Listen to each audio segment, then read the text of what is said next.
नमस्कार। उम्मीद है आप लोग स्वस्थ और आनंद होंगे। सबसे पहले तो राहुल गांधी और प्रधान न्यायाधीश चंद्रचूड़ साहब को बहुत बहुत धन्यवाद कि मणिपुर राष्ट्रीय मुद्दा बना।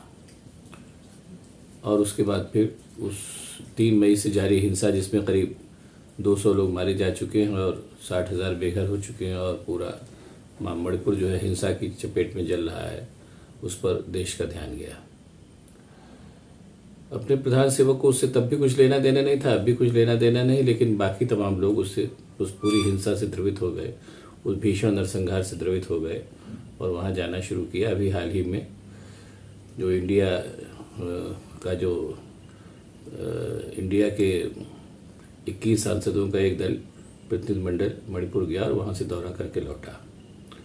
दौरा करके लौटने के बाद कांग्रेस के नेता अधीर रंजन चौधरी साहब ने कहा कि ये बात वहाँ जाने पर स्पष्ट है कि केंद्र ने राज्य की बहुत बुरी तरीके से अनदेखी की और वहाँ के हालात को संभालने के लिए कोई कोशिश नहीं किया। कांग्रेस के नेता ही गौरव गोगोई ने कहा कि प्रधानमंत्री को वहाँ जाना चाहिए। हालांकि इससे कोई फर्क नहीं पड़ता, जैसे अपने मोदी जी हैं, कहीं आग लगे बज्जर गिरे, उनसे कोई फर्क नहीं पड़ता। ये पूरा कांड हुआ।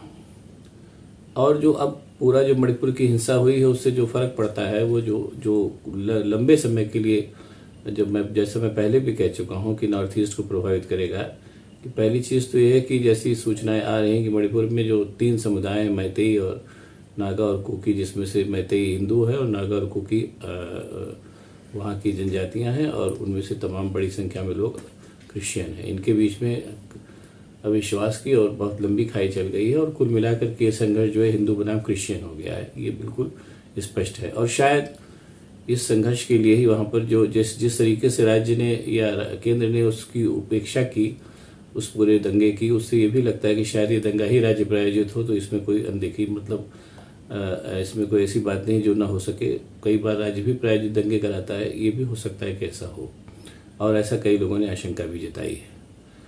तो ये कुल मिला के वहाँ का माहौल है जिसमें कि सिचुएशन जो है एकदम बुरी तरीके से ख़राब हो चुकी है। और लेकिन उसको संभालने के लिए केंद्र की तरफ से अभी तक कोई प्रयत्न नहीं किया गया है।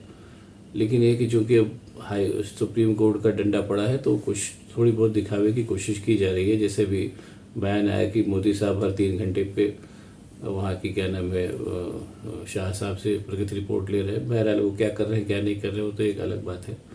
उसके बरक्स जो हो रहा है वो देखना निश्चित रूप से दुखद है।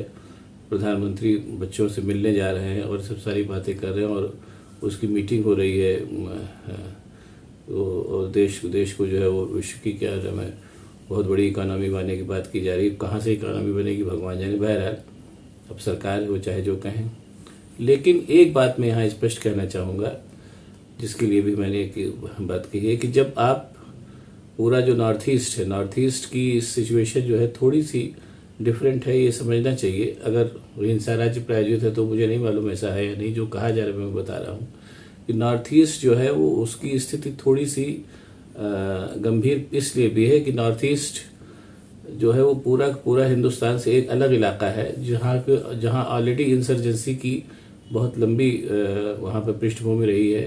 तरह तरह के इंसर्जेंट्स आंदोलन वहाँ होते रहे हैं और वो तो गनीमत हो भला हो इंदिरा गांधी का, जिन्होंने सिक्किम और भूटान को लेकर के नॉर्थ ईस्ट को थोड़ा सा हिंदुस्तान से जोड़ने में सफलता पाई। वरना जब केवल अकेला वहाँ सिक्किम अलग राज्य देश था और भूटान भी अलग एक, अभी भी भूटान तो खैर अभी भी अलग देश है, प्रोटेक्टेड स्टेट है।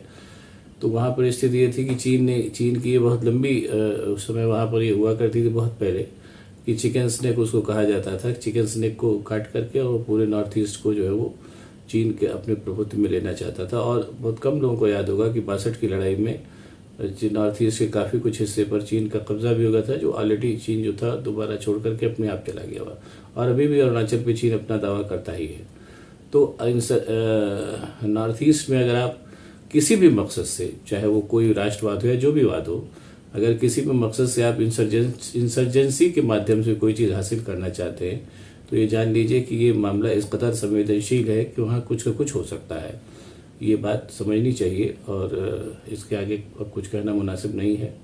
इतना लोगों के समझने के लिए काफ़ी होना चाहिए। और मणिपुर की हिंसा जो है वो तो खैर चलो ठीक है, विपक्ष के सांसदों ने उसकी संज्ञान लिया, वो लोग वहाँ गए जाकर के, राहुल गांधी पहले गए और चंद्रचूड़ साहब ने उसका संज्ञान ले लिया है, तो कुल मिलाकर के वो हिंसा थमी जाएगी देर सवेर। हालांकि जो नुकसान हुआ है उसकी भरपाई अब लंबे समय के लिए नहीं की जा सकती है। और लेकिन उससे भी जो सबसे बड़ी बात है, ये कह के मैं बात खत्म करूँगा, कि अगर मणिपुर की हिंसा से प्रभावित होकर के वो आग पूरे नॉर्थ ईस्ट में फैली, तो मैं फिर एक बार कह रहा हूँ कि ये निश्चित जानिए कि उस आग को संभाल पाना कम से कम मोदी सरकार की बस की बात नहीं होगी। बाकी तो खैर जो है वो हिंदुस्तान के भगवान मालिक ही है। अब अगर आपको ये वीडियो पसंद आए तो इसको लाइक करिए, शेयर करिए और साथ ही साथ मेरे चैनल को सब्सक्राइब करिए, ताकि मैं और भी ऐसी बातें आपको बताता रह सकूँ।